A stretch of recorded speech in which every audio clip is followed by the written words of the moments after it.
Good evening, YouTube. It's 9:15 on a Saturday night, and I get to listen to my parents upstairs in the kitchen yak and carry on. Well, my mom makes applesauce, and my dad is generally loud and obnoxious. Anyway, today's topic of the video is going to be how you unclog a vacuum hose on a older Eureka World Vac.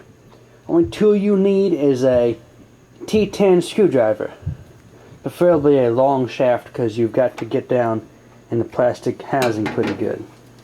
So with that said, we've got the snorkel off the vacuum cleaner, and the complaint was that my mom sucked something up the other day, which is not unusual for her to do, and it's gotten lodged where the hose has this elbow in it. So what we're going to do is we're going to take our screwdriver and we're going to come in and take out the 4 plastic screws. 1, 2, 3, 4. And then the halves will separate, and we'll slide this off and see what we have in there. I have my screws removed, and I put them in a little T-jar lid so I wouldn't lose them inside the washing machine or somewhere on the floor.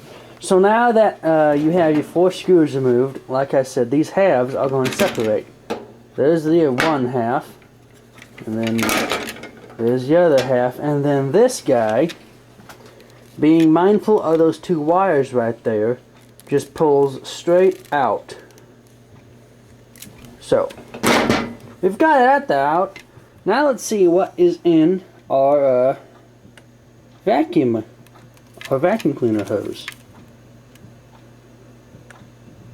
It's round and black, so what could it be? Let's see if I can. Oh, hey, we got it. Well, this looks familiar. If I'm not mistaken, this is the cap and rotor, well, at least the rotor, out of my truck.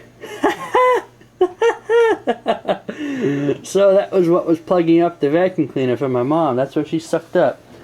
So depending on where the trash can is around here, if we even have one down here, oh well, no trash can, so it's just going to start to live over there. Alright, so once you've got it all put back together and the obstruction, which was that cap off of a distributor, out of the bend in the plastic neck, it's time to put it all back together. Anyway, putting it back together is just as easy as taking it apart. You want to make sure that you got the wires in the right spot. These 2 power head wires that carry power to the power head, the beta bar attachment, whatever you want to call it.